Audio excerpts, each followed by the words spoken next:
Team 2, and we are here to talk to you about art and culture on the contemporary age, from the 19th century to the early 20th century. I'm Andrea, and I'm here with Patricia, Jorge, and Minji. First, let's get some historical background on this era. In the aftermath of the French Revolution, Napoleon Bonaparte gained power in France in 1799. In 1804, he crowned himself Emperor of the French. The Napoleonic Wars were a series of major conflicts from 1803 to 1815, pitting the French Empire and its allies, led by Napoleon I, against a fluctuating array of European powers, financed and usually led by the United Kingdom. After Napoleon's defeat, the Congress of Vienna was held to determine new national borders. Most countries in Central America and South America obtained independence from colonial overlords during the 19th century. Haiti gained independence from France in 1804. After a decade-long conflict, Mexico gained independence from Spain in 1821. Due to the Napoleonic Wars, the royal family of Portugal relocated to Brazil from 1808 to 1821, leading to Brazil having a separate monarchy from Portugal. By 1841, the Federal Republic of Central America had dissolved into the independent countries of Guatemala, El Salvador, Honduras, Nicaragua, and Costa Rica. The revolutions of 1848 were a series of political upheavals throughout Europe.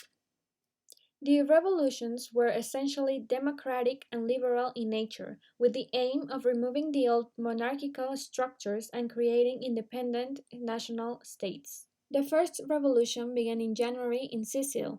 Revolutions then spread across Europe. Some of the major contributing factors were widespread dissatisfaction with political leadership, demands for more participation in government and democracy, demands for freedom of the press, and other demands made by the working class.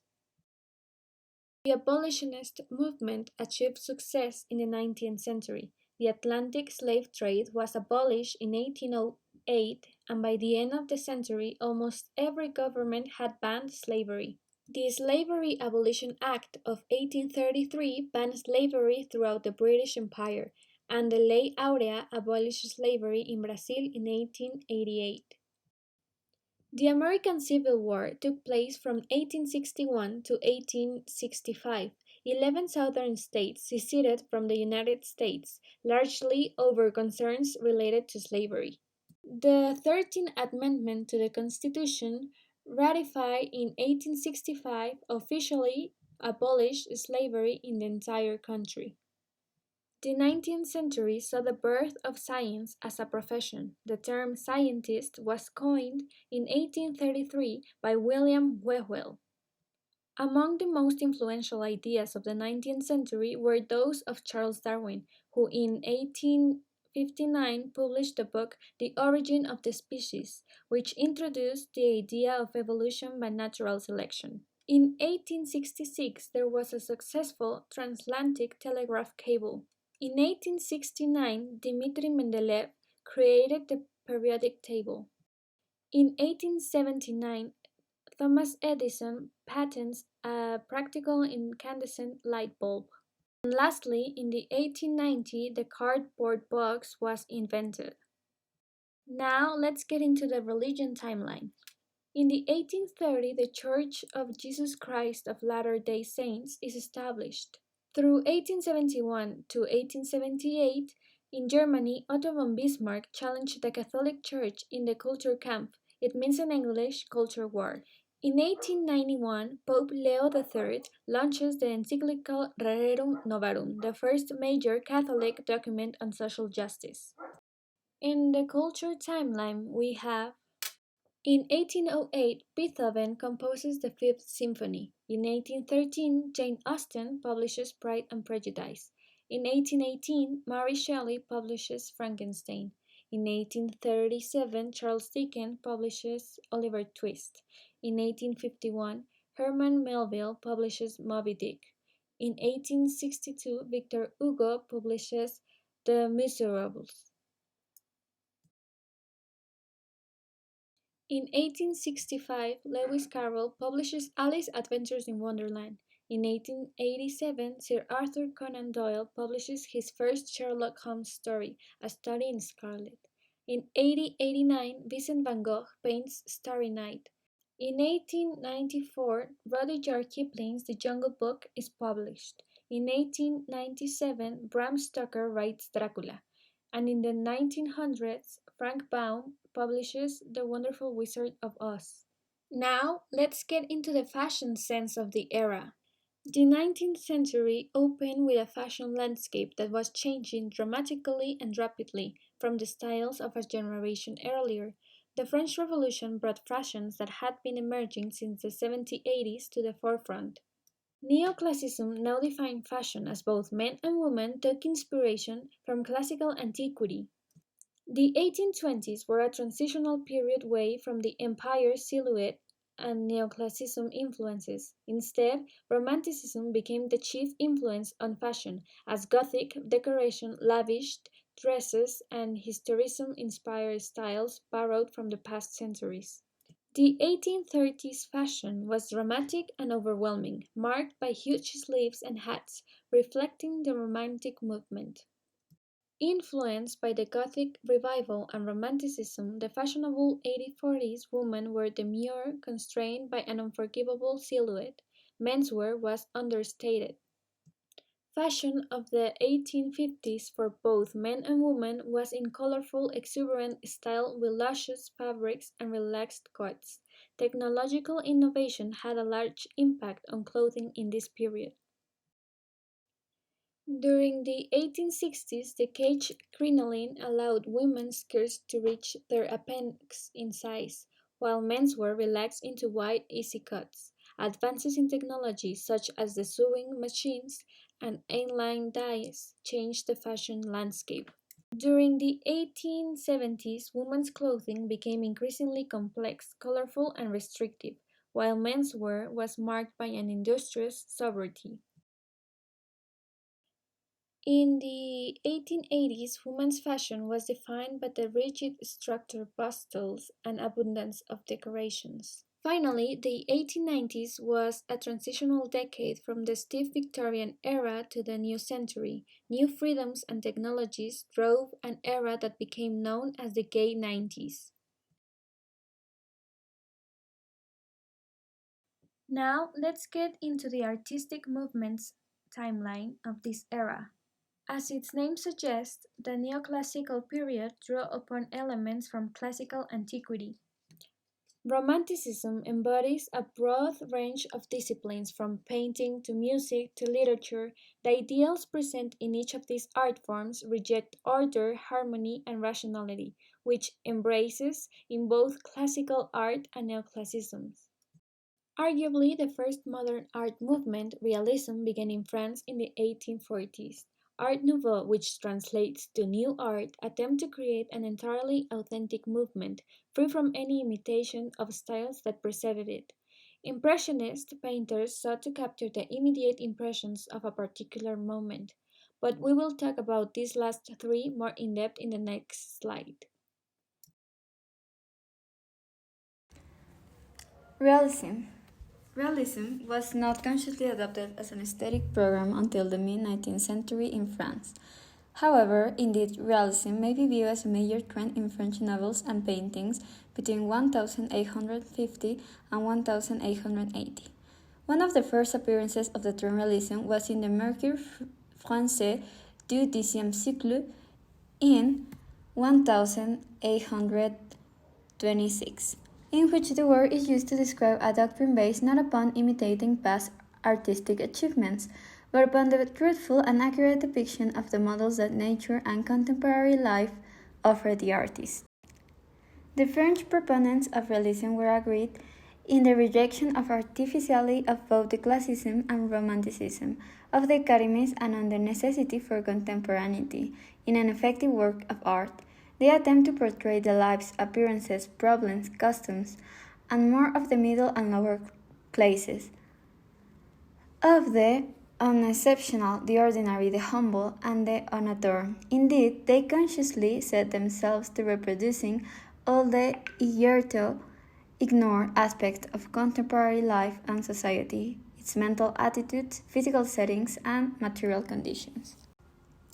Realism was stimulated by several intellectual developments in the first half of the 19th century. Among these were the anti-romantic movement in Germany, when its emphasis on the common man as an artistic subject, Auguste Comte, positivist philosophy, in which sociology's importance as a scientific study of society was emphasized, the rise of professional journalism with its accurate and dispassionate recording of current events. All these developments stimulated interest in accurately recording contemporary life and society.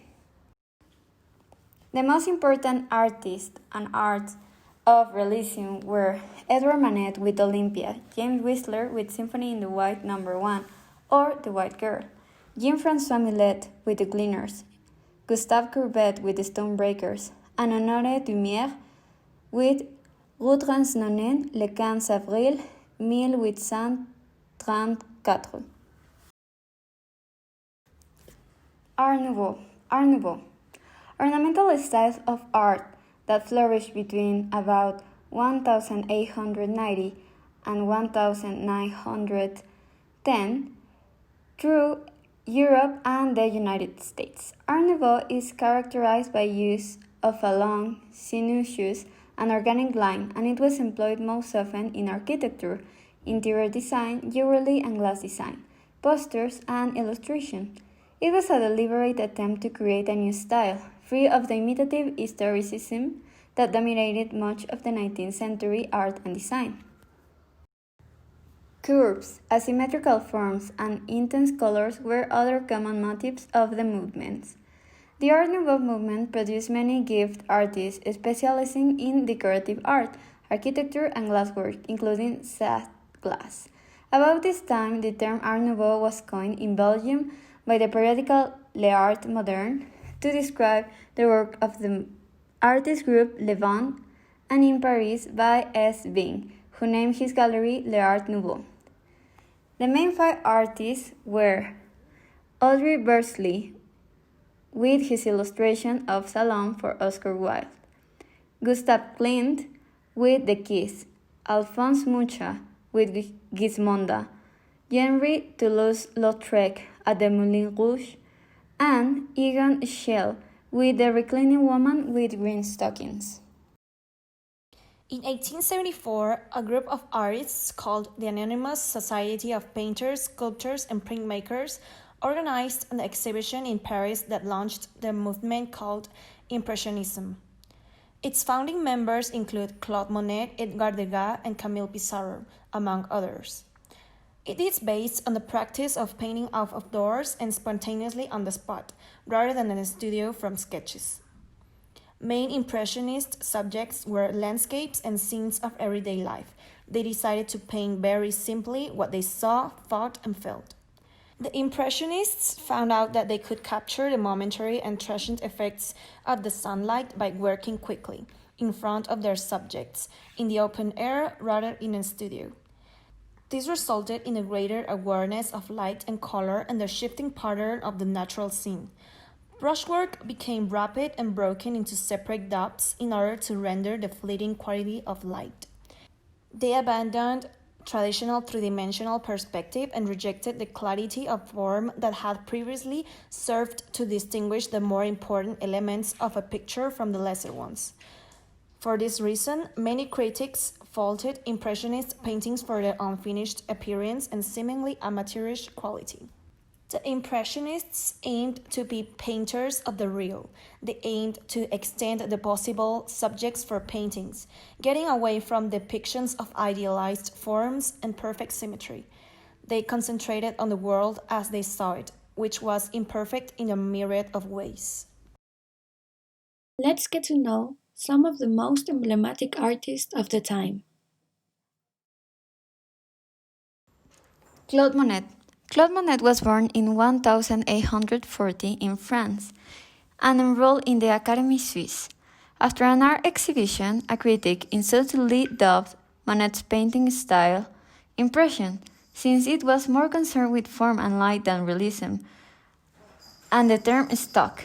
Monet struggled with depression, poverty, and illness through his life. His most famous art was Sunrise. Edgar Degas was a French artist famous for his pastel drawings and oil paintings of ballerinas. Degas also produced bronze sculptures, prints, and drawings. Degas is especially identified with the subject of dance. More than half of his work depict dancers. His most famous art was Dancers. Gustav Klimt was an Austrian symbolist painter and one of the most prominent members of the Vienna Association movement. Klimt is known for his paintings, murals, sketches, and other objects of art. Klimt's primary subject was the female body, and his works are marked by a frank eroticism. In addition to his figurative works, which includes allegories and portraits, he painted landscapes. His most famous art is The Kiss. Henri Toulouse-Lautrec. He was a French painter, printmaker, and illustrator whose immersion in the colorful and theatrical life of Paris in the late 19th century allowed him to produce a collection of inciting, elegant, and provocative images of the modern, sometimes decadent, affairs of those times. His most famous art was at the Moulin Rouge. Pierre-Auguste Renoir. He was a French artist who was a leading painter in the development of the Impressionist style. As a celebrator of beauty and especially feminine sensuality, it has been said that Renoir is the final representative of a tradition which runs directly from Rubens to Watteau. His most famous art was Dance at the Moulin de la Galette. Lastly, let's talk about the most emblematic artwork of this era. The most famous artworks of the time were The Kiss, that is an oil on canvas painting with added gold leaf, silver, and platinum, by the Austrian symbolist painter Gustav Klimt. The Starry Night by Vincent van Gogh. It was created at the asylum in Saint Remy, when he committed himself in 1889. Indeed, the Starry Night seems to reflect his turbulent state of mind at the time. The night sky comes alive with rills and orbs of frenetically applied brush marks springing from the yin and yang of his personal demons and awe of nature. A Sunday afternoon on the island of La Grande Jatte of Georges Seurat. It was Seurat's masterpiece evoking the Paris of La Belle Époque. It's actually depicting a working-class suburban scene well outside the city center. Seurat often made this milieu his subject, which differed from the bourgeois portrayals of the Impressionist contemporaries. Seurat captured the moment approach de Monet and Degas. Join instead for the sense of limitedness, permanence found in Greek sculpture. This next one is from Picasso in 1907 and it's titled Les Demoiselles d'Avignon, the Your Canvas of the 20th Century Art, Les Demoiselles d'Avignon, ushered in the modern era by decisively breaking with the representation tradition of Western painting, incorporating allusions to the African masks that Picasso had seen in Paris Ethnographic Museum. At last, but not least, we have James Abbott McNeill Whistler, arrangement in gray and black number 1. Whistler's mother speaks to the artist's ambition to pursue art for art's sake. James painted the artwork in his London studio in 1871, and in it, the formality of portraiture becomes an essay in form.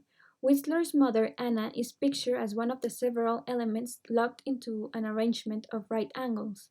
Her severe expression fits with the rigidity of the composition, and it's somewhat ironic to note that despite Whistler's formalist intention, the painting became a symbol of motherhood.